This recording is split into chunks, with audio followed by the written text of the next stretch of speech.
Hey, this is Jeff Justice with Jeff Justice Seminars for Court Reporters. Glad you came and joined us today for part of our CEU program.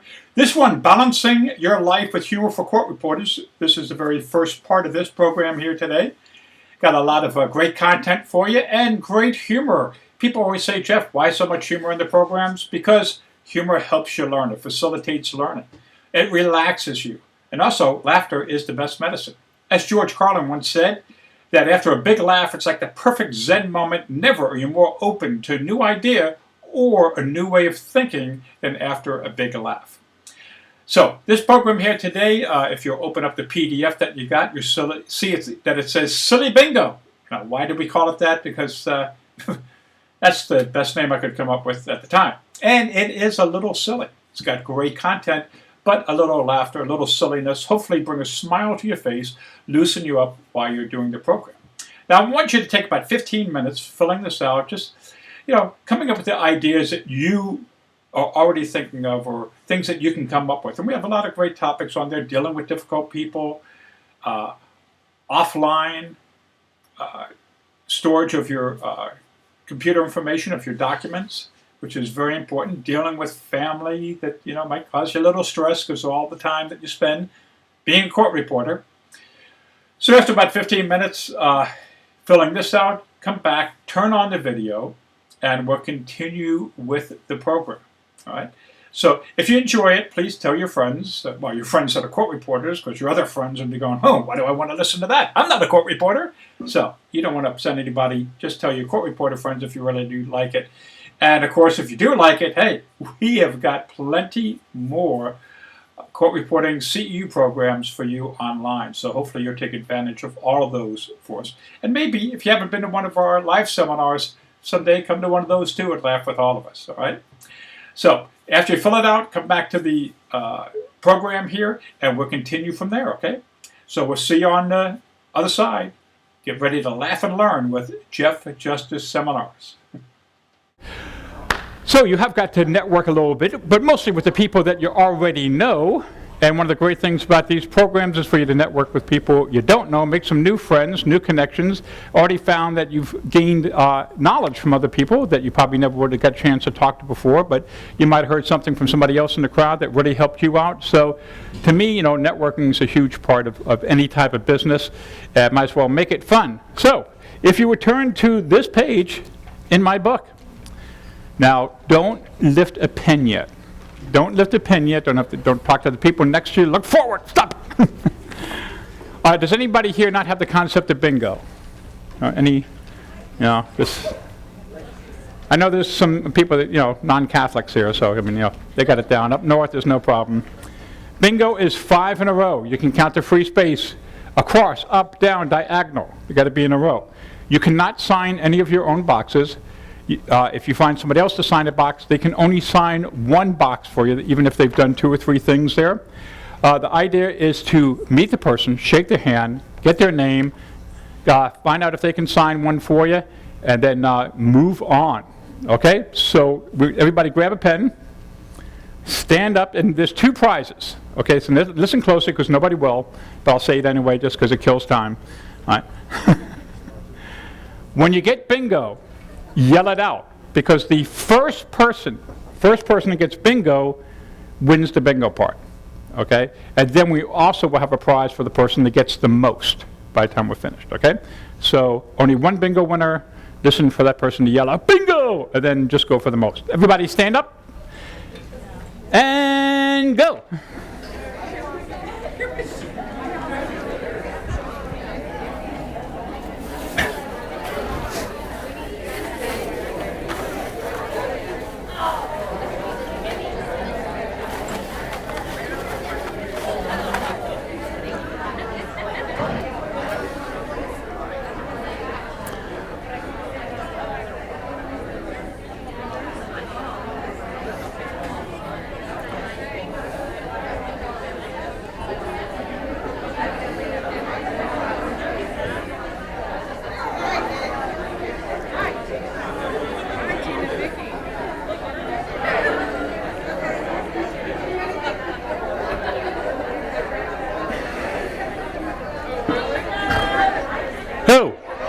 I don't see you. You don't raise your hand.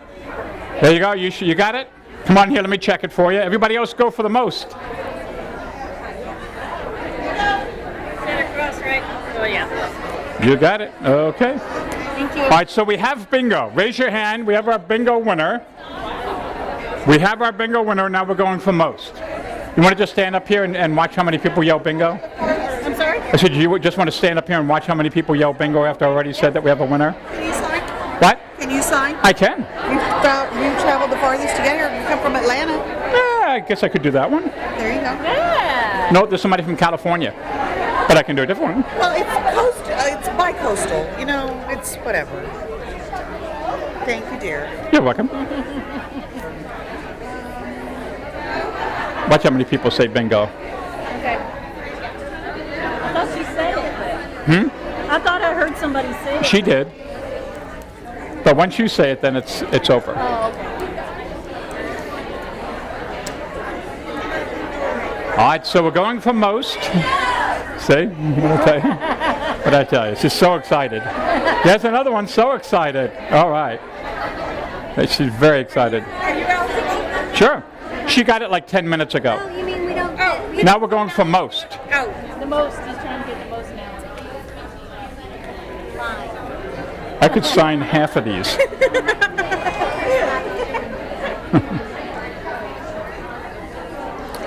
All right, about 2 more minutes. Now you can go out and sign some for somebody.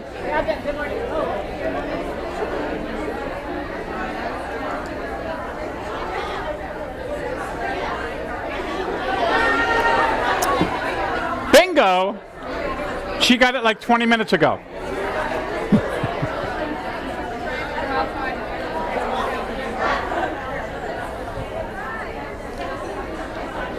All right, 2 more minutes.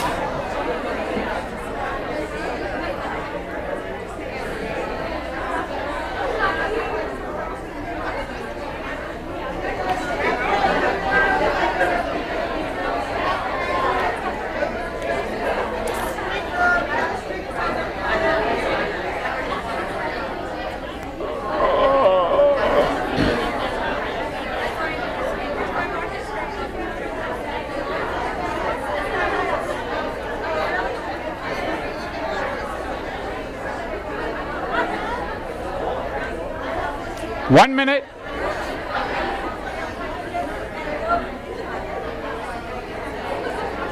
Ta-da.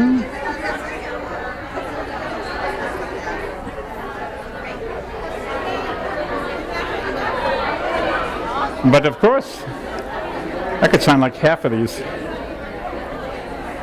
Got a line. Okay. Still going for most though. 30 seconds. 30 seconds left.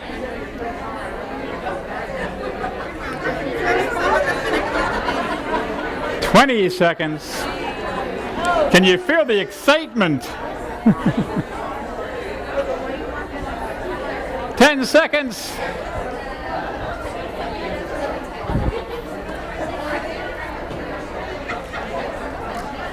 All right, folks, pencils down.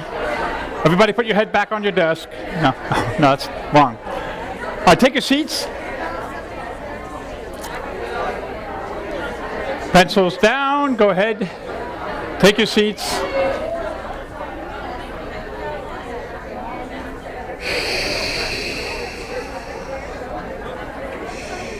Gentlemen, stop your engines.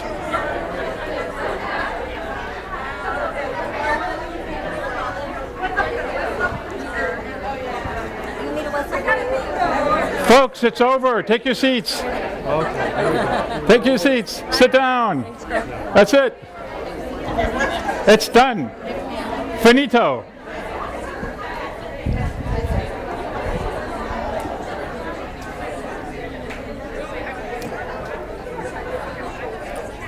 All right, so everybody look at your sheet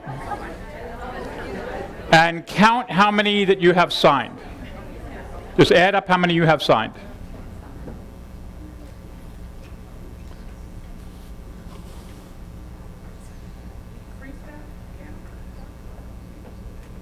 Does anybody have all of them?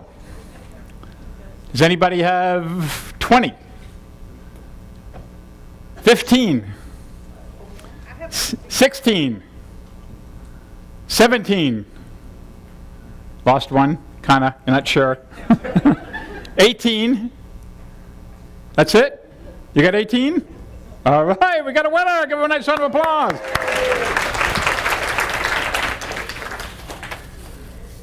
It's always interesting after, I say all that about, once we have somebody that's bingo, that's it. So what do we count, like 10 people after you got it? Bingo! And I go, no, we got it. So for getting bingo first, you get laugh more, stress less, avoid getting burned out.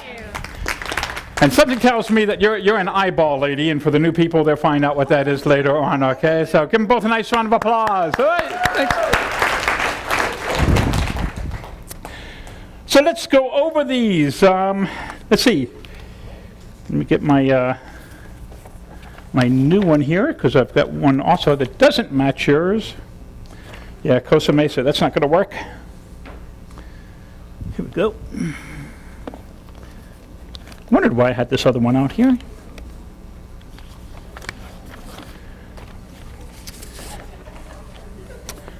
So, who thinks they traveled the farthest to get here? Where'd you come from? North of Dallas? Albuquerque? I'm no geographer, but I think she's got you beat. How far is Albuquerque? And where are you from? Wichita Falls? Okay, well, I'm Atlanta, so. I only had like 3 people ask me if I could sign one of these. I could have signed half of them. So you got to think outside the box sometimes, right? I would say in about 90% of the programs that we do, nobody ever asks me. So I just stand up here and just wait. We had like 3 people, so. Whoever lost the transcript? You did? What'd you do? Huh? Okay, well, this might be too much information, but I had just had a hysterectomy, and I'm... Okay, that's too much information. Who's next? Anybody else next? Got a... No, I'm sorry. Go on. I was in the office like a week later, and I wasn't supposed to be, but I was feeling really good, and et cetera. I was just doing some makeup work or whatever, and somebody didn't show up, and they wanted someone to take a deposition. It was a doctor from out of town, 2 attorneys, one from out of town, one on video teleconference, and So my question was, you lost the transcript. What did you do after that? And it's like a 20-minute story. I only got 3 hours when I was here today. I didn't have my computer with me, Uh-huh. and I didn't know that my tape was old, and I just put paper in there that had already been used on the other side. Oh. And I had nothing at the end of it. And what'd you do? I waited for the transcript to be redone. Okay, well, there's always a way, isn't there? Yep, I mean, I've had ones where, What did she do? They didn't hear what she did. She paid for the she wound up paying for the transcript to be redone. I've had ones like that before where I was I booked a job in Florida, and I live in Atlanta, it's down in Naples, Florida, for Tuesday. And sometime between the 8 months before they booked me and the job, they changed my performance to Monday. And on my calendar, I had just kind of circled it and put a arrow to Monday, thinking, well, of course I'll remember what that is, years from now. So Sunday night, I'm up in my office in my cutoffs and flip-flops, and the phone rings about 11 o'clock. So, Jeff, just want to see if you got your room yet. I say, yeah, matter of fact, I'm in my office, thanks, why? You're in your office? Yeah. You don't have an office in the hotel, do you? I'm like, well, no, why? He says, your program's at 9 a.m. I said, yeah, 9 a.m. Tuesday, I'll be there tomorrow. She goes, no, it's 9 a.m. Monday. And I am freaking out. So, I mean, I got on the phone. There were no flights I could get down there on. I mean, I even tried seeing if I could rent, a private plane to go down there and pay the few $1,000s, whatever it would be. Nothing. So I called this agent I know down there, and he says, oh, don't worry about it, Jeff. I will find somebody for you. I'll have them there for the program. I go, oh, thank you, you're saving my butt. So next morning I get up and I give him a call to see who he got, and it's kind of noisy on the phone. I'm like, well, Bob, I said, what's all that noise? He goes, oh, it's me. I'm in my car. I'm driving down to the, to Naples. I said, well, that's really nice of you to go out of the way to make sure that the guy does a good job. He goes, oh, no, I'm doing the program. I'm like, what? He goes, oh, yeah. He goes, I've done some programs for, like, Lions clubs and Optimists, and, they seem to really enjoy it. This is like a big time end the convention keynote, program. Well, long story short, they hated him. It was like the worst program they'd ever had. And the next year, I flew out to California on my dime, did the program for free, because you got to do what it takes, right? Yeah, when we mess up, the thing is to say, I messed up, I screwed up, let me take care of it. Whatever it takes. So, ever saw a lawyer fall asleep during a deposition? Ever saw a judge fall asleep during a deposition? Court. Oh, during court. Or you ever fell asleep during a deposition? I saw a few hands go up. I don't know how you'll keep from laughing, during them. One of my favorite ones was a guy convicted of robbing a convenience store. So they have the video from the convenience store, and they're watching it, and the judge goes, wait a second, stop the tape. Looks at the guy, looks at the video. The guy's wearing the same suit. Judge says, I got to ask you, how come you'd wear the same suit that you wore, during the robbery? He goes, it's my lucky suit. Judge is like, not today. Bam! Has ever used humor to relieve a tense situation? Now, if I asked you what it was, it probably wouldn't be that funny. Right? You ever had those situations where something happens, you're out to lunch with a friend, or you're with a family member, something happens, somebody says something, you just fall out laughing, right? And then you go someplace else, like back to work, and you tell somebody, and they're like, what do you say? You had to be there. And that's the funniest type of humor. It's instant, natural humor that has to do with the situation. You can use it to release tension, especially if it's appropriate humor. And again, there's still things that have happened to me in the past that I was hysterical laughing, that I've never ever found a way on stage to say them that they're funny. People just go, oh, yeah, I can see the humor in that. But don't you see? So, and again, appropriate humor, and usually the type of humor to use in a tense situation is low humor that pokes fun at yourself. Take yourself lightly. Like one guy walking into the office and he says, I want to see the idiot that screwed up my account. And the manager stands up, he goes, well, that must be me, I'm the head idiot. And the guy looks at him, starts laughing, diffuses the situation. He's able to take care of the situation. One woman worked for an insurance company, gets a call from an agent, says, well, you really screwed up my client's account. And she brings it up on the computer, says, well, it says right here we paid the $500, to his wife, Celeste. He says, well, my client doesn't know anybody named Celeste.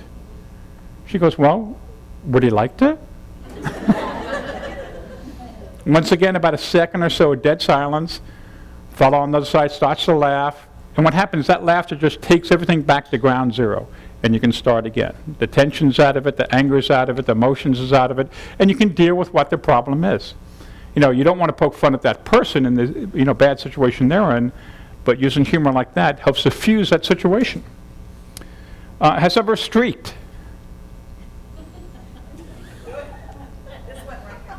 Yeah, now we're pointing fingers. This one right here. Yeah, right.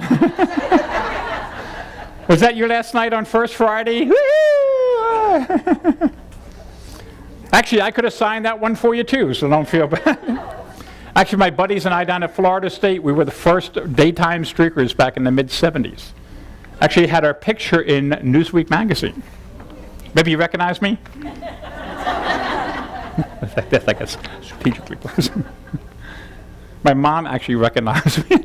She's like so proud. My son was in Newsweek. Mom, I was naked. No, but you were in Newsweek, It's like, works with a difficult person. You do? So what do? Do you try to deal with them? Do you just like on, oh, there's Bob, avoid them? Well, no, just, stay real low key. I said just, Don't talk to each other? No, just don't, keep your voice level and Don't get them excited? don't, fight them, Yeah? Does anybody remember the story that Patty used to tell during her program? She had a difficult woman that she worked with. Used to drive her crazy, micromanaging her. And Patty's got this thing that she always question she always likes to ask people, what's the most interesting thing that's ever happened to you or about your life? So she decides to invite the woman out for lunch. Here's some lady that's driving her nuts. She takes the opposite approach. Instead of avoiding her, which she had been doing every day, she takes her out to lunch. So they're sitting there, she says, let me ask you, what's the most interesting thing about your life? And the woman says, well, I'm one of 13 children.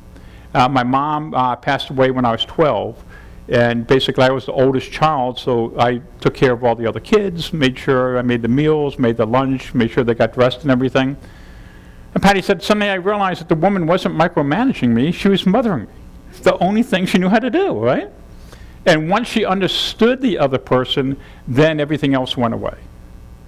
So in understanding people sometimes, and there are difficult people that no matter what you do, it's not going to work. But I just can't imagine going to some place every single day there's somebody going, oh, they're here again, man. And you all look at me like, well, that's what we do every day. There's lawyers in there. Don't go in. So see if you can't confront it right on. My wife's one of those people that will always put things off. And I'm going, do you know how much stress that is causing you? Just go ahead and find out. And then once you find out, you deal with it. Like last week, she's got a line of gourmet gift products. As a matter of fact, if you want to send something fun to people for Christmas, go to gritsbits.com. Makes these delicious crackers. They're Southern crackers. I know it sounds crazy made out of grits, but they're, it's also wheat and flour and cheese. Delicious. So she's sending them out last week. She goes in and checks these cookie boxes, and she realizes that some of them have jalapeno in it. And this lady just drove all the way across Atlanta, which in traffic is about an hour-and-a-half drive round trip, to pick up 3 boxes of them for this gift basket. And for the next hour and a half, my wife is just going, what am I going to do? All right, I'll just wait. We'll find out. Maybe the people won't. I go, it's jalapeno in a sweet butter cookie. I think they're going to, figure this out. So finally, I come home later on. I had to go do something. She goes, you're going to be so proud of me. Okay, what'd you do? She goes, I called her up. I told her what happened. She checked the boxes. There were cookies in there. I said, see, you stressed out totally for 2 hours over this when you could have found that out instantly. So to me, it's always better. You have something like that, find out what the problem is, deal with it. It's almost never as bad as you think, is it? I mean, once in a while it's going to be, but most of the time, it is. I'll tell you the two that happened to me. The first time I ever did programs in Texas was in Dallas, and this was back in the late 90s. And in all the other states, basically the certification board and the Court Reporters Association, pretty much the same thing. They approve your programs for you. So I got my program approved by the Texas board here, and on my brochure I put on the bottom, like I did all the other states, approved for CEUs by the Texas Court Reporters Association. They went ballistic. Really, because they're going, you can't use our name there. And I mean, they had a lawyer calling me up, ready to sue me. And I'm like, folks, this is just an honest mistake. And eventually I talked to the lawyer, we got it straightened out, but I wound up having to send out like 3,500 more letters to every court reporter telling them what happened, which confused things even more, which meant even less people came. And then the next year I was up in Illinois, and I'd been doing programs for 3 years in Illinois, and I was getting some big crowds there. 150 to 200 people every single program. And about the 5th program, this guy calls me up and says, I can't believe how you're screwing over these court reporters. Like, what do you mean? He says, well, you're not licensed. Oh, no, actually he sent me an email. It says, you're not licensed to do programs in Illinois, and all these people are going to lose their license because of you. I'm like, and this is like Friday. I'm like, oh my God. And somehow, I don't even know how I did it back then, but I was able to figure out who he was, where he lived and everything, found him in Illinois, and I called him up. I said, what are you talking about? I said, my programs are all certified. I got my license through NCRA and all this. He goes, no, you need a license in Illinois to do programs here. So that whole weekend, I'm thinking, I mean, it's like over $100,000 I'm going to have to refund, which I don't have. And what's even worse than that is that these lawyers, these court reporters are going to lose their license.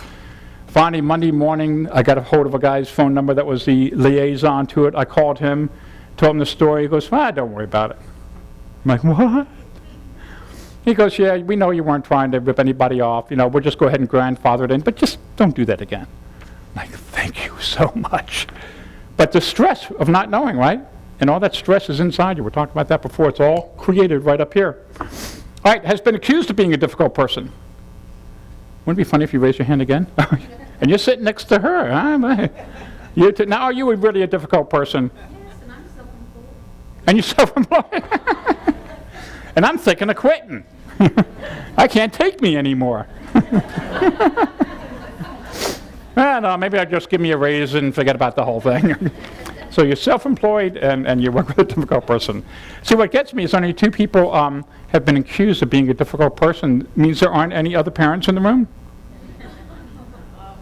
Yeah, okay. I know you thought job, but outside the box, sure. Because parents are the worst, aren't we? My daughter, you're the worst dad ever.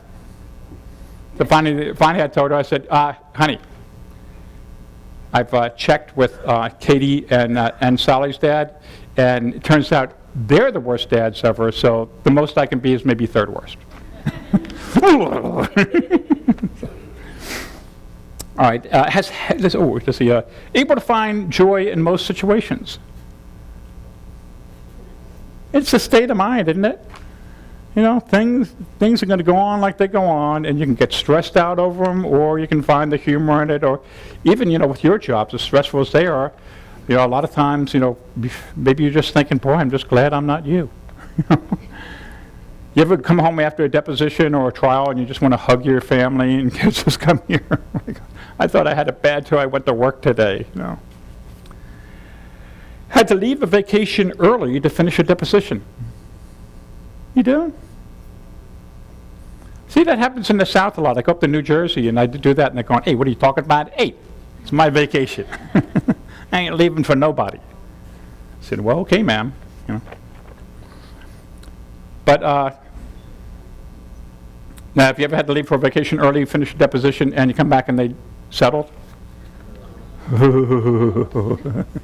Oh, didn't somebody call you? Didn't we tell you we didn't need that? Part of the job description now. Ever smiled or laughed? Anybody? Yes. 1, 2 people, okay, a couple. I meet some people that haven't. You ever meet people like that? It's like this all the time. What? How do you look in the mirror? Okay. In the middle of a deposition, realized they drank too much coffee. Actually, I had to redo that because I realized I changed it from another one. And when we were in Houston, it said, in the middle of a deposition and realized they drank too much. Woo, was that, Your Honor? Of course, the problem is with that is that you're not in charge of your time. I had one court reporter say, you know what, I just think that's ridiculous. I mean, we have to take breaks, Because I had one situation with 2 lawyers who were just going at it for like 4 hours. They didn't take a break. They're going strong. She goes, I couldn't hold it any longer. I finally just did the universal court reporter sign, for stopping, right? And they said, what's the problem? He says, I've got to take a break. I said, well, we're not finished yet. She goes, oh, well, you can keep going, but I need to take a break. And usually what you're doing is helping them out because their egos are in the way. Neither one of them wants to take a break. And, they're like, well, I guess a court reporter needs to take a break, so let's take 5, okay? So you might actually be helping out the situation there. Has had a bad experience using humor. Nobody? You? Good. Somebody in here has used humor, because I tell you, if you're going to use humor, you could have a bad experience. But I would rather risk that than never use humor. Like when I was bringing Pam off and I did that joke, but I'd never call you a... That was risky, I don't know. People could have come up going, I am never coming to one of his seminars again. He said the B word. But in context from what Pam was saying over and over again, I said, well, you know what? I think this will be funny. And a lot of times comedy works in threes. So that's why I did the 2 things before that, is that, there are some good lawyers. When Pam tells you stop talking, stop talking. Right, then the 3rd one's the funny one. So, or the unexpected one, which is probably what that was more like. So if I did offend anybody over that, tough notice. A lot of people laugh. No. Lighten up. Okay. No, I apologize if I did. Okay. But, I mean, you're going to have a bad experience. I was doing a program for UPS one time and had all the executives from all over the United States there. And that was back in I think in the 90s when they were, when the term going postal was popular, with post office employees were shooting people. So in the middle of my routine, I'm saying, I said, matter of fact, we get UPS, they pick up at our house every day. My wife's got a company, and we send out shipments every day. And I was talking to our driver last week, and I said, hey, Bob, have you always wanted to work for UPS? He said, no, not really. Originally, I wanted to work for the post office, but I just couldn't pass that marksmanship test. See, I thought it was hysterical. They were like, nothing, I'm like, okay, just keep moving, Jeff.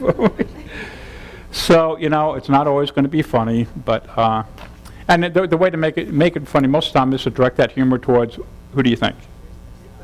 No, me. Yes, towards yourself. Has ever owned a pair of Groucho glasses? Few people? Anybody? You? Good. Do you use them? Me and my children do, actually. Yeah, I use them in traffic in Atlanta all the time. We got crazy traffic there. We just sitting there, everybody just stopped, and I'll put them on, beep the horn, hey. I did it one time, though, beep the horn, I'm like, hey. Look back thinking I'm, real funny and everything, and all of a sudden I hear the horn beep, I'm like, uh-oh. I look over, they had a clown nose on. I used to always do weird stuff like that in traffic. Like before the seatbelt laws really started getting enforced, you have the kids jumping around the back seat in the back looking at you from the station wagon. So I've done magic for years. So I would do like these different magic tricks, like I'd be able to take a cigarette, make it look like it went up my nose and came out my mouth and stuff. And so the kids would be looking at me, and I'd go do that, and you'd do some, Mom, look. And I'd just be like,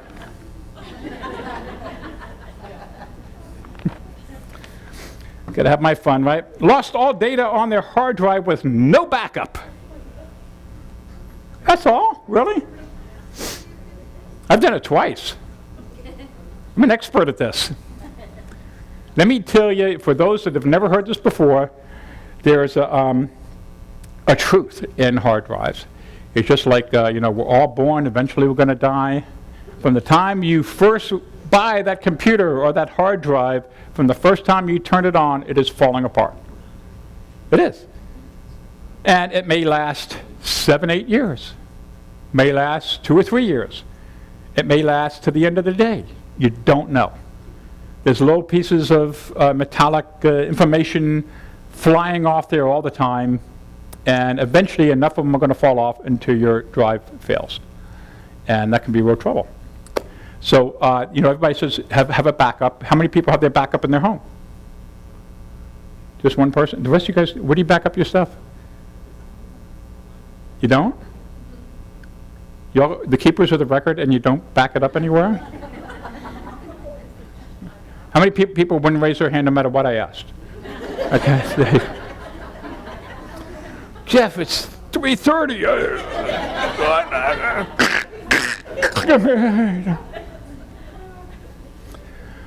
Well, you got to think, I used to back up stuff at home all the time.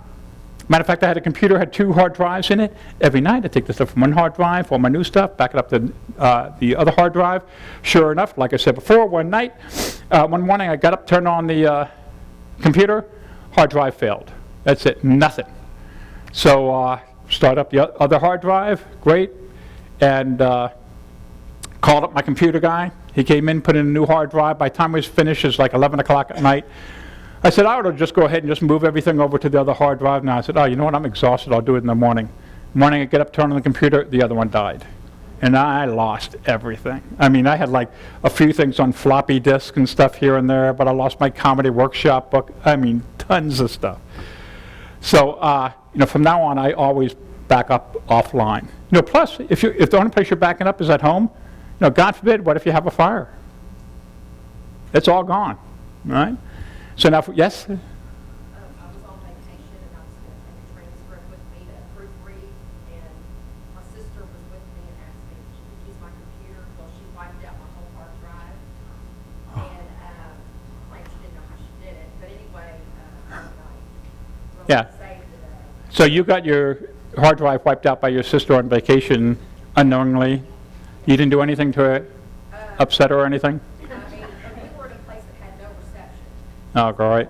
Tethered her phone. I've wiped out my photos before, stuff like that. But you mentioned one of the key words. How many people use Carbonite? How many people have no idea what it is? And also, how many people have no idea what the cloud means? Okay, well, let me just explain that to you real quick, okay?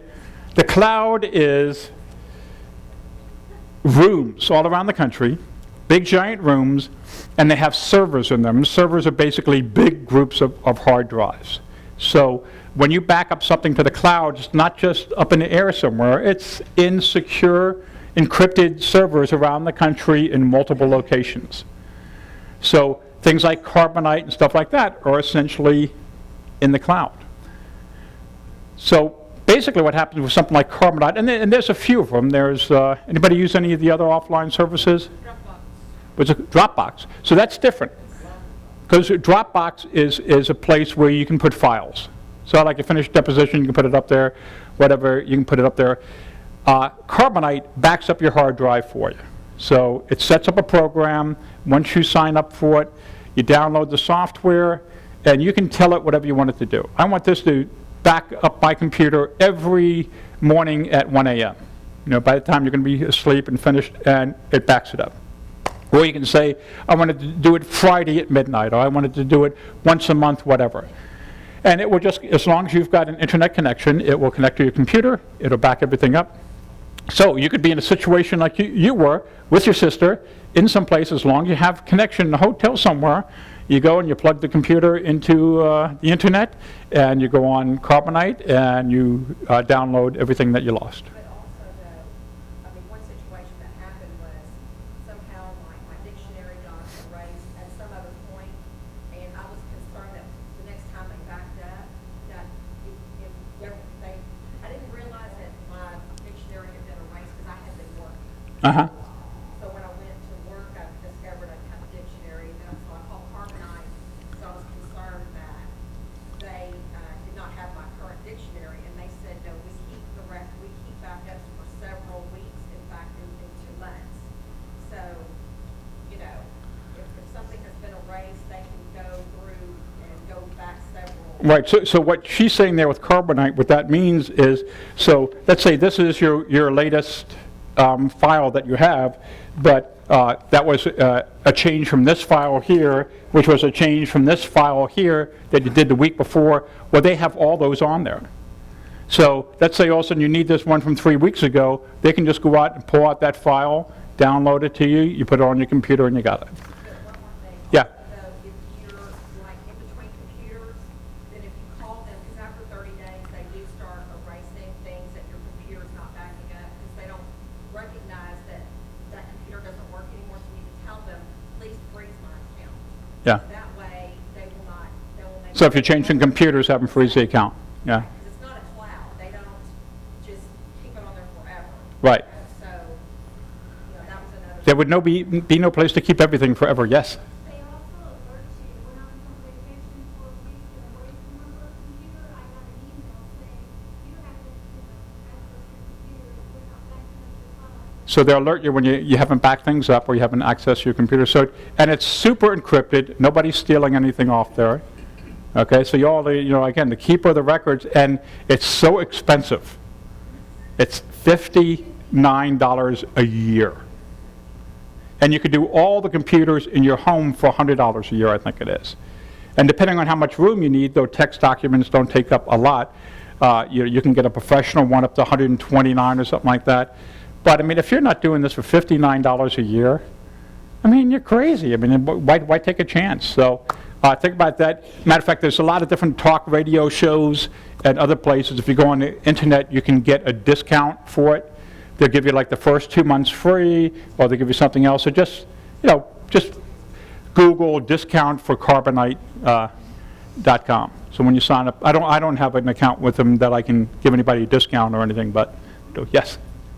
Flash drives are so cheap now, and everybody here has to have taken a job and turned off their computer and gone to turn it on, and it doesn't go on. Hasn't it ever been done? Do you know what a flash drive is, what she's talking about? So a flash drive is a solid drive. It has no moving parts to it. And when you turn it off or on, it's exactly in the same state as when you turned it off. It doesn't lose any information. The only difference is it's a lot more expensive, even though it is cheaper, it is more expensive per gigabyte and stuff than a regular hard drive would be. But you don't have to worry about it crashing. That job, I back up that job Uh-huh. before I turn my computer off. Right. On the off chance that computer doesn't. So do you just have one of the little, yeah, so, I have that job backed up. yeah. So how big of a flash drive you have, like 12, 13 gigabytes, something like that? It only even has to be 8. I mean, most jobs. Yeah, so 8 gigabyte, that's like $10 now, or $15. You can get one at Office Depot. And you know what we're talking about? The little keychain type things. They're about this big. They're just a little stick that you just pull the cap off. You stick them in your USB, and you just download it to it. It's not going anywhere. Okay? Any other questions about that? Backing up? Okay, all right. Believe me, that to me is such a stress reliever, and especially if you have kids. How many of your kids have lost a project they were doing, a paper that it's gone? Didn't you save it? Huh? What? You didn't save it? I thought it saved itself. That saved me with my daughter at college. I had that and had it installed on her laptop, and about 3 or 4 times everything crashed. Her roommate did something to it, and she got it back every time, and she's like, thanks, Dad. It's one of the few things I got to. So. All right, ever argue with your spouse over the amount of work you have to do? They don't understand, what were you doing all day long? Oh, just watching the soaps and eating bonbons. Started telling a joke, but forgot the punchline. I get most people saying, well, I'm just not good at telling jokes. Well, no, you're not good at preparing to tell a joke, okay? Basically, I went to the professionals, bartenders, and salesmen. They're the best joke tellers that there are. They always remember them. And I realized what they do is, like, a bartender will come over and he'll tell you a joke, and you'll tell me a joke. Then I'll come over here and tell you her joke, and then I might tell you her joke, and you her joke, and then you tell me a joke, and I come back and tell it to those folks. So you're telling it 3 or 4 times as soon as you've heard it. So you actually get it in your memory, right? And you start to get better at delivering it. So, like, my wife is the worst joke teller. She'll like go on for like 3 minutes, and she'll get to the end and go, and then it was something about like a chicken and a donkey. Right? You're a comedian, you know what I mean? No, I don't know what I mean. I know there's 3 minutes of my life I'm never going to get back. Okay. So if you want to tell jokes, practice them and keep them. Don't stretch them out. Make them as short as possible. Okay, forgot their machine. It's going to happen. Did you find somebody to bring you one, or? That's it? Go to the husband. Get over here now. A friend of mine tells a story about her locking her keys in the car at the hairdresser. Calls up her husband and says, I can't believe it. I locked my keys in the car. Could you get over here? 45-minute trip to get over there. Right? So she goes in, gets her hair done, comes out, she's waiting for him, going, I can't believe he's so late. Looks down. The passenger side door is unlocked. She goes, oh, crap. It's been unlocked the whole time. He is going to kill me. She goes over and goes, locks the door, closes it. And she's waiting for him. 20 minutes later, she goes, are you ever going to get here? Because I was there 40 minutes ago and unlocked the door for you.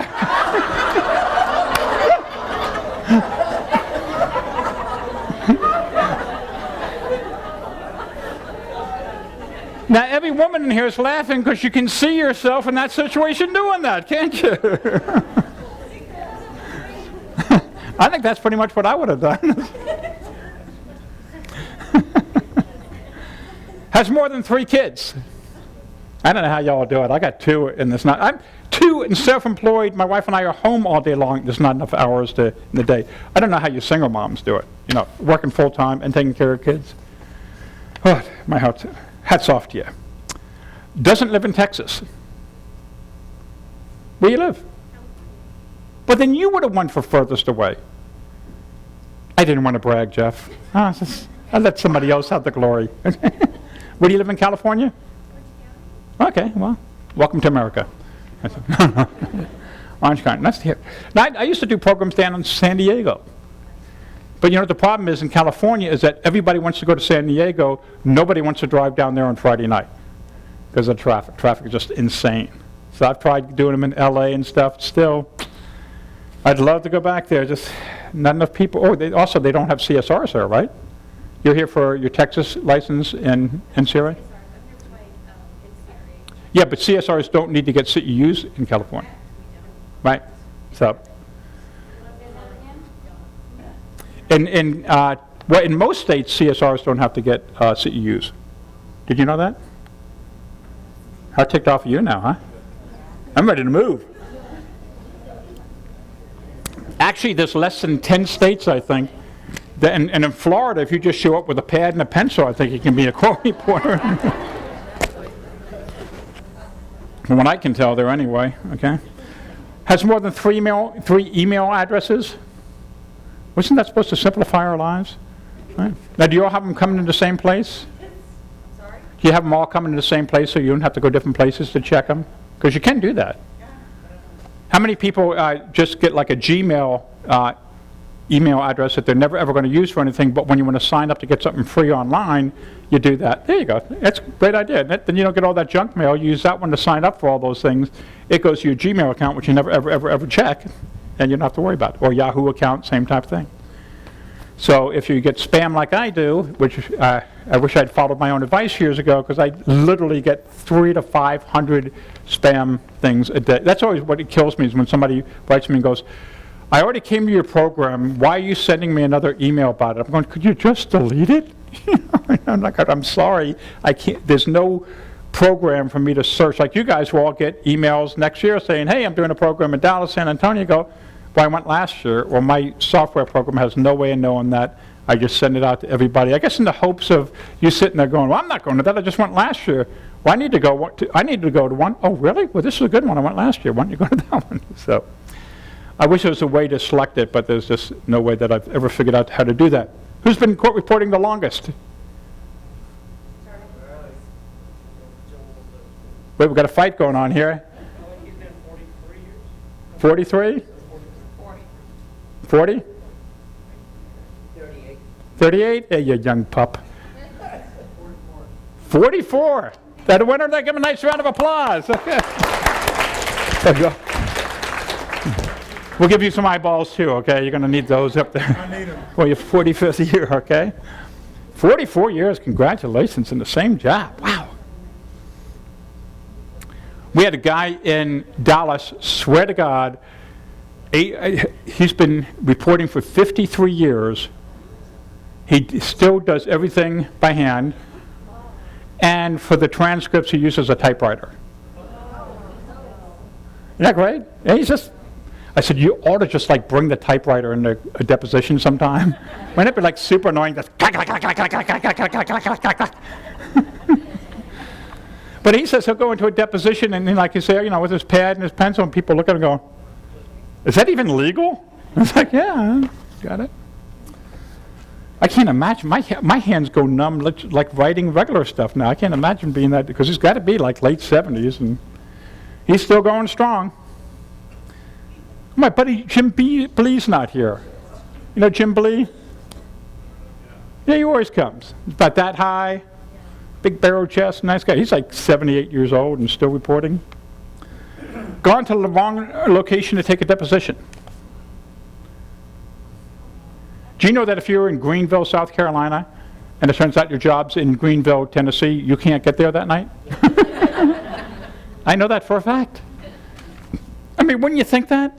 Like, if somebody said to you, we got a deposition for you tonight in Dallas, can you be there? You'd go, you bet I can. You jump in your car and drive up to Dallas. And then you get up there and they go, well, it's Dallas, Georgia. That's what happened. I'm looking for the Holiday Inn, and I'm calling the agent going, not only can I not find the Holiday Inn, I can't even find the stupid road that you said it's on. They're going, Justice, where are you? I said, what do you think I am? I'm in Greenville, South Carolina. The job's in Tennessee. I'm like, oops.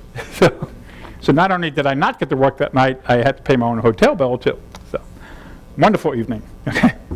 Considers their life to be in perfect balance. Now, if you raise your hand, there actually will be violins and harps playing too. Going, ah. There's no such thing. You know, it's like your life is, if it's in perfect balance, it's in there for like a moment. Until the phone rings or something. You ever hear that prayer? Person's going, Dear Lord, so far today, I've really tried to follow your word. I haven't thought bad thoughts of other people. I haven't lied. I haven't cheated. I haven't done anything wrong, and I haven't taken your name in vain. But in a few minutes, I'm going to be getting out of bed, and I'm going to really need your help. It is, balance is like a destination you never quite get to, but the thing is just trying to find that point. You're always going towards it. You're trying to keep your, again, life in balance. One of the things is getting rid of the stresses in your life. Like I tell my wife, just call up the people, find out what the problem is, deal with it. That takes away that stress.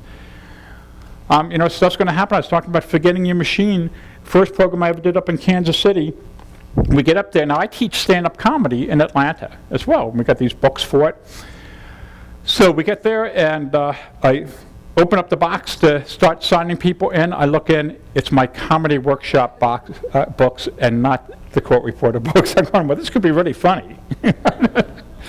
So what happened was the woman I worked with back then, we just done a program in Illinois, and she had her handouts and I had mine, and I had scribbled all over my thing, taking notes for my part of the handout, and she'd scribbled all over hers. So we just cut them out, threw those parts, or kept those parts, and took the blank ones. She ran over to Office Depot and made it back there by 8 o'clock to give everybody their books. So there is a way, but now, like you did with Dropbox, all my manuals and stuff, the handouts are all in Dropbox and in Carbonite. So if I'm here, I can't get it, I can make a phone call to a printer, push a few buttons and everything, it downloads it to them, they can print it out and bring it over if you need to do that. So it really is handy. Actually with Carbonite too, you know, let's say you're on vacation and a client calls you up and says, I need that transcript. You go, well, I'm on vacation. And if you can get to a computer, you can go to Carbonite, find that file, and email to them. So it's that simple. And has attended more than 3 Jeff Justice seminars. Well, thank you so much for coming back time and time again. We really do appreciate it. And for those of you that are here for the first time, hopefully by the end of the program, you understand why those folks do come back. It's just either they can't find another program somewhere or they really do enjoy these. So we do appreciate that loyalty. It's now 4 o'clock. There's cookies in the back. Let's take a break, and we'll come right back. 3 more hours. Okay, hey, you're done. It's over with. You can go home now. Oh, wait, you already are home because you took a Jeff Justice seminar program online. Good thinking, smart for you. So just go ahead and either email us the PDF or send it in snail mail, whichever way you were doing this. We're great at getting it back to you along with your letter of completion. And remember, we have plenty more programs like this, so hopefully you will come to us time and time again when you need your CEUs, okay? Take care. Remember to always laugh more, stress less, and avoid getting burned out. Take care from Jeff Justice Seminars.